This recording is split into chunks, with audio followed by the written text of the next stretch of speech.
Hi everyone, it's Heidi from flutterbyheidi.co.uk.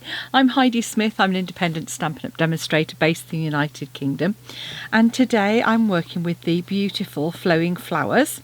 Absolute favourite of mine. It doesn't look like it's going to carry over from the mini catalogue, so if you love it, get it now while you can. Today I've made just a pretty shaped sided box. I wanted to make something for a friend of mine, and I just thought this was the sort of size I wanted it, but I wanted to make it a little bit different. So what you can see here is a bit of masking and stamping that I've done to create this lovely box. A really good size. I'm working in centimetres. I have worked it out in inches, so I'll put that in the description box below the video or on my blog at flutterbyheidi.co.uk, and obviously you can find all the links to items to purchase there as well. I'm going to use one of our other ink colours, so this one is polished pink, as you can see, with a beautiful open weave ribbon. I thought I'd actually work with the Orchid Oasis for my second one, and with the lovely metallic ribbon that comes with that beautiful shine on it. A little bit narrower, more of a narrow mesh ribbon, but I think that's going to be equally as pretty. It is just basic white that I'm using. If you use the thick, it's more difficult to work with because of the scoring and curves. You're going to want an 8.5 inch dinner plate, and I'll show you what I've done with mine to make it easier to make lots of boxes. A scoring tool is going to be essential, and a bit of kind of thick cardboard as well. And all will become clear with that in a moment. So let's start off then with what we're going to do. So what you need to do is cut a piece of card 5 by 10 centimetres, then take your plate and mark from the edges on each side and cut those out. That's then going to be your template to make life a bit easier for you. So that's your first thing. Next we want to get some basic white, and I'm using a piece that is 26 centimetres in length, so you're just going to trim a bit off the length there, and then it's the full width at 21 centimetres of international A4 cardstock. You're going to score on the short very simply at 5, at 15 and at 20. Then turn it with the short section at the top, and you're just going to score those top two and the bottom section, and you're going to score at 5. Now with this, you've got your little line on your trimmer if you're using a Stampin' Up! One. So as you look at it, there's a little bubble in the middle which shows that it's the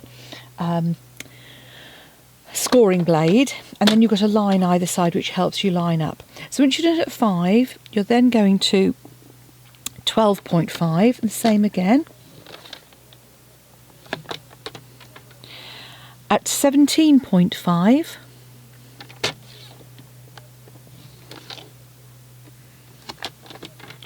and then the last one is at 25 centimetres.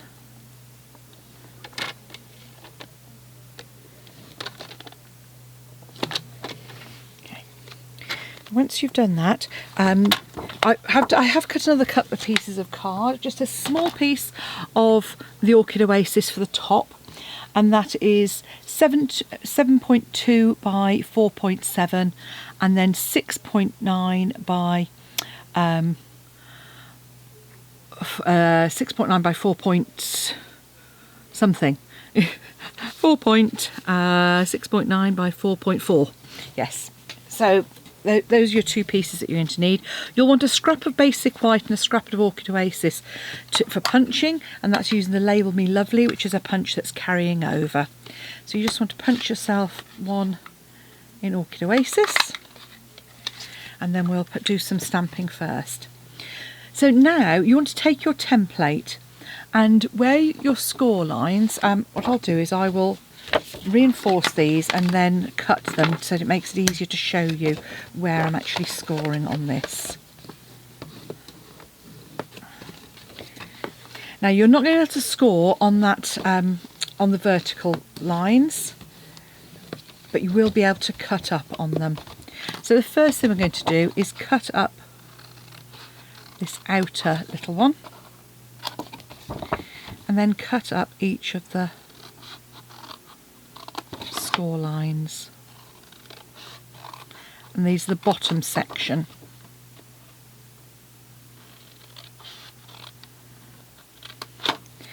On the top section, we're going to do a little bit of scoring and a little bit of cutting.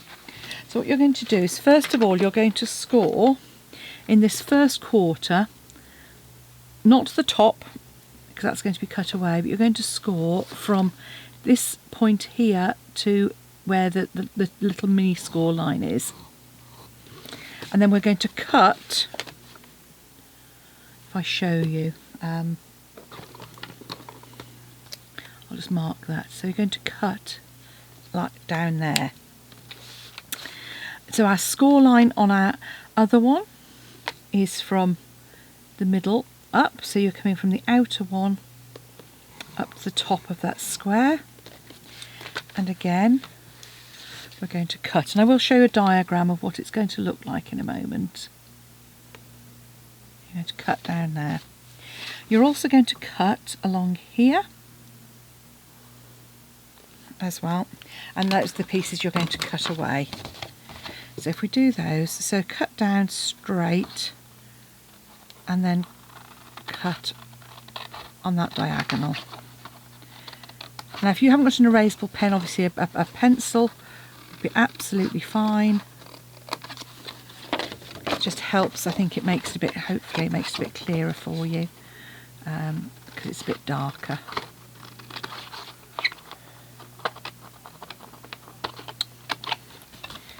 Okay, and then again across that corner.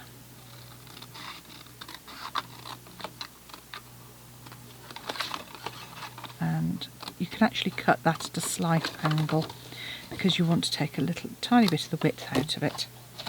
Okay. So you're going to have a piece at the moment that looks like this. I want to take away a little bit in the corner as well. Just remembering to cut straight down on that tab, because that's going to be the tab from the back.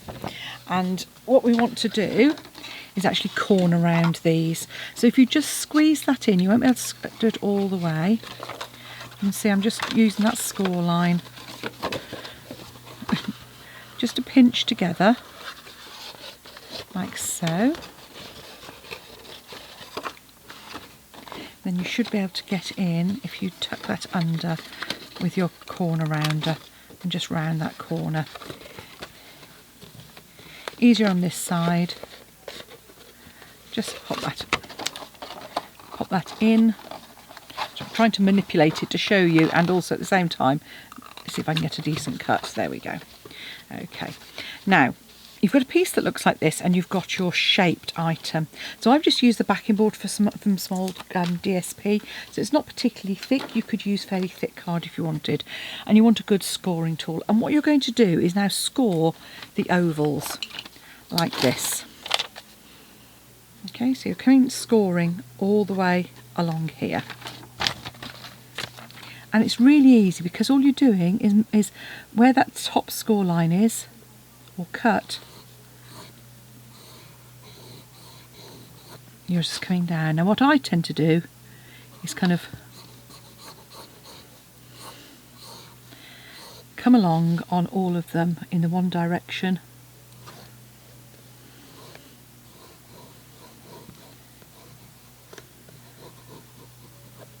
Like so, and then I'm going to repeat in the opposite direction.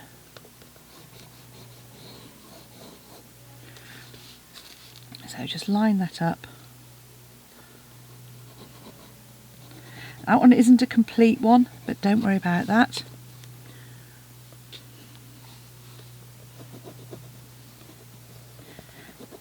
And you just say score as firmly as you can and go over it several times. That will make it a bit easier when you come to do the rest of it.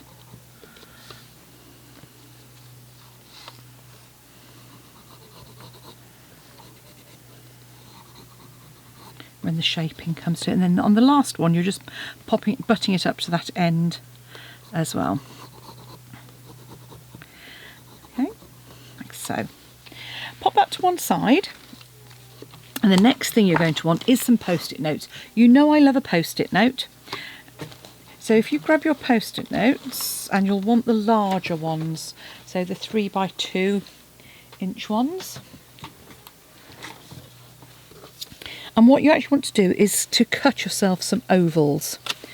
So I cut these, I kind of did 4, so I did 4 post-it notes and just cut it down to just over sort of 10 centimetres.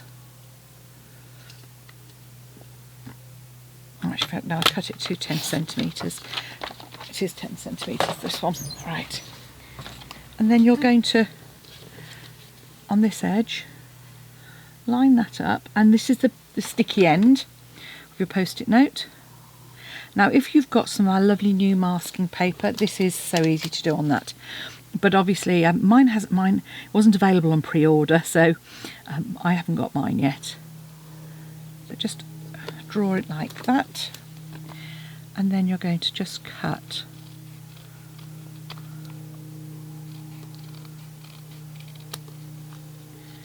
And what I'm just going to do is just separate those out slightly. This is because of my experience. Separating those out slightly at one end to just make it easier for you.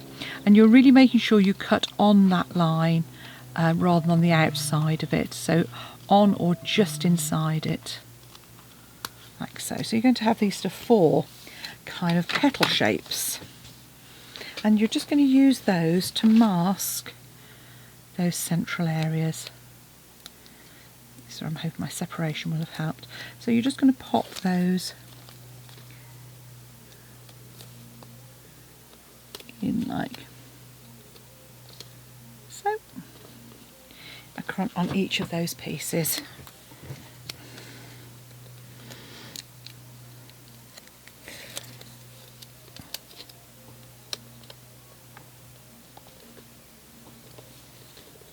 Just line them up. Now that one hasn't lined up very well with my ovals, so I'm just going to reapply that.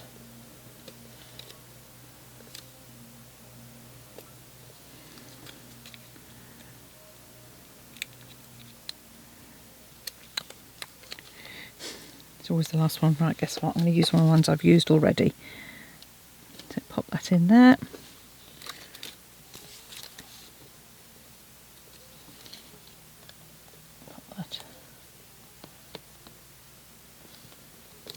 There, and then the last one, and you can just move these along as you need to as well. And then I'm just going to pop some post-it notes across the bottom as well, and you can just use one and move it along, or as I'm going to do for speed, just pop those in there right from the start, and also on this top section as well. Because when you're going to the trouble of masking these off, you want to do your best to get a really nice finish on there. And there's an extra one just there for good measure. Okay, so that's your kind of preparation. Now the next bit is really easy because it is simply repeat stamping. So I'm just using my smaller flower image for the 2 narrower sections.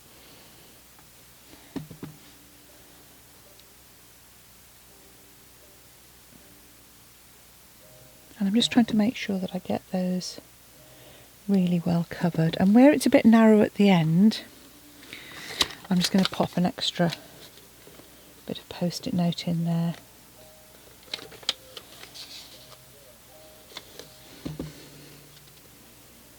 Now if you use the same stamp, it wouldn't matter so much. You could actually just stamp all over completely. But I decided I wanted to use my smaller one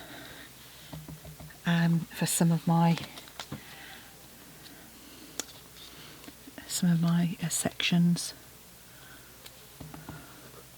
But this new Orchid Oasis is the most beautiful colour. There you go. There you go. So So having done that section, pop my ink pad out of the my stamp out of the way, and then these other two sections I'm simply stamping the largest flower, one at the top and one at the bottom.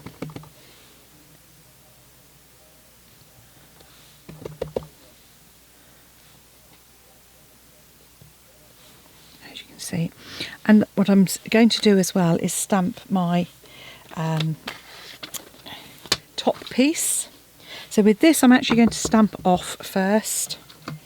So there's two bits I'm going to do. I'm going to do my lid, which is this one, and this I'm going to just stamp direct. Now I'm not going to use that on here because I've only stamped on part of it. It hasn't all stamped off. So I'm actually going to re-stamp and then stamp again, and then come in with my first impression, stamping with the thank you. And you don't have to worry about getting that perfect because we're going to use our punch to line that up.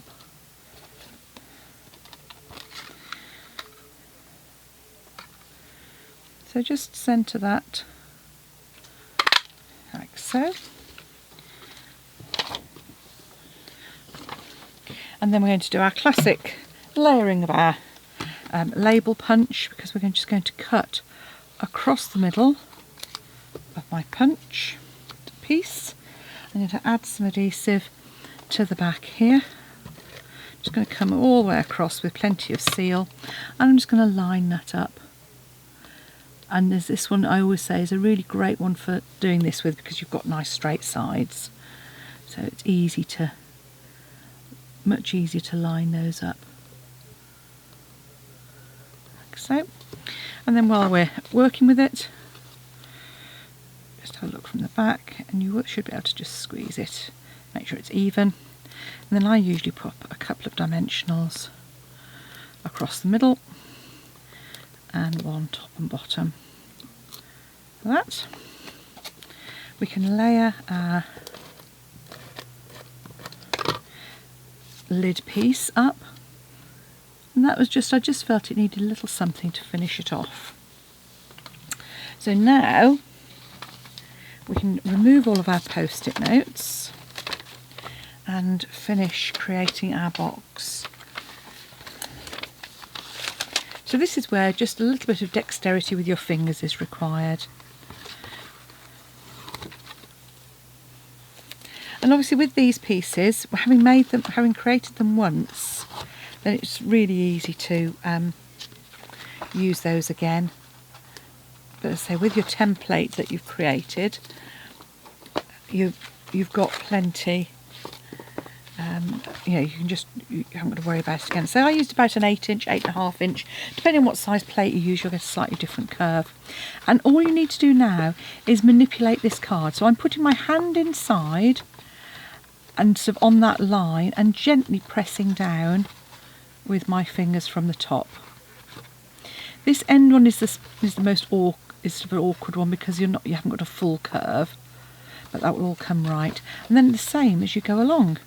So fingers on the inside, just press and squeeze those curves. As I said, you can go over that several times. That just makes life easier when you come to do this piece. As I say, it's popping your fingers into behind that score line.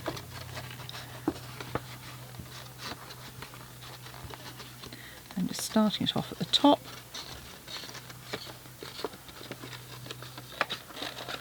Because you can pinch it more easy where there's a cut.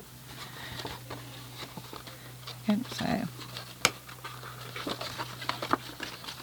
as I say, just popping it up like so. As you can see, I'm just squeezing that there to create it. And we've got the last couple to do. So again, and I say I'm literally just you can see I'm just putting my fingertips into that.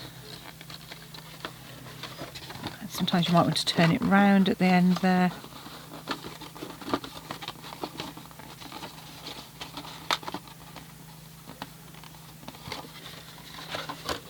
then the last one is this end curve. So I'm just going to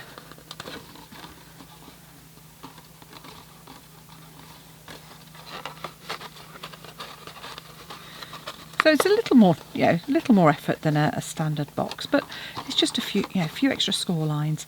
So once you've done that and you're happy with them, and you can just reinforce them, happy they'll go together. On this end here, with the point, you're going to grab some tape. Now I'm using my red liner tape. I find that works best for me for these. I just find it's easier, because I'll show you what I'm going to do is peel that back to about halfway. Then I'm going to line that up with the other end. Then I shall come in fact, I'll do that first. Cut that at a sharp angle. And you're just going to line that up on the edge of the lid.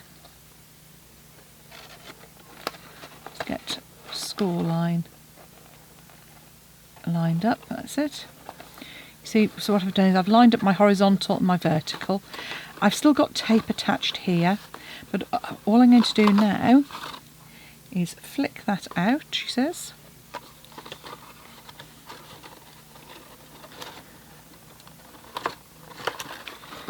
I meant to keep that, there we go. There's our bunny ear. So just hold that in place. And then on this section, if you pop your corner together at the bottom, hand in and just press down, and you've got your join. I've obviously knocked the dimension off that. Oh, lucky. Okay, I'll obviously take the back of my dimensional. And then we're ready to go. So all you need to do is just fold and reinforce these score lines to get that down. I tend to fold them out first. Put your box down. Grab a bone folder. And just really reinforce those creases.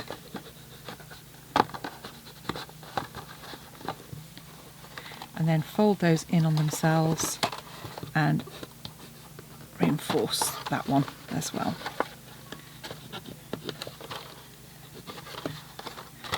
Oh, what I have forgotten to do is add some tape to this piece here. So this is just to finish the front edge off. I'm just going to, obviously ideally you'd put that on the inside before you created your box. There we go. And all that, that's not, all that does, it just makes a nicer edge on here.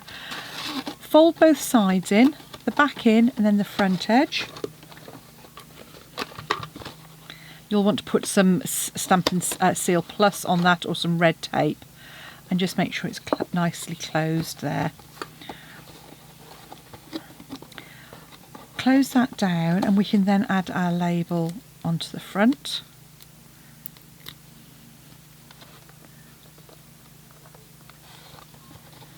And then all that remains is to obviously pop your gift inside and then grab some of our lovely orchid ribbon. So I'm going to take sort of enough to create a bow on the top there.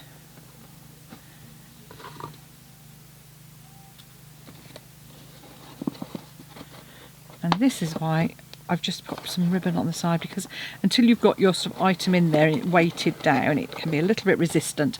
So all I would say is do a surgeon's knot. So once over and again. That then holds quite well while you tie your bow. And there we have it. And there we have, if I clear the decks, a pair of pretty curve-sided gift boxes to give to someone to say thank you, using the beautiful flowing flowers and some of our lovely in colours. So you know me, I'm going to say, are you team purple or team pink? Personally, I love both. I love the polished pink, but I particularly like the ribbon on that, and that's what I haven't done there. I'll just show you there. I've just squeezed that, so I'm just going to pop that out. There we go. That's it, it'll now hold closed better. Polish Pink, Orchid Oasis, lovely new ink colours. What I haven't done is put the top on. So all you're going to do is just adhere that to the top, just to finish it off. So there we go. Thank you for watching. If you'd like to purchase the flowing flowers or any of our ink colours, do pop along to my shop at flutterbyheidi.co.uk or heidismith.stampinup.net to go and click on the shop. And if you'd really love the ink colours, then do have a look at our current joining offer during the month of May, as it's a real great one. Thank you for watching. Don't forget to hit the subscribe button. I really appreciate every subscriber. Thanks for watching. Bye.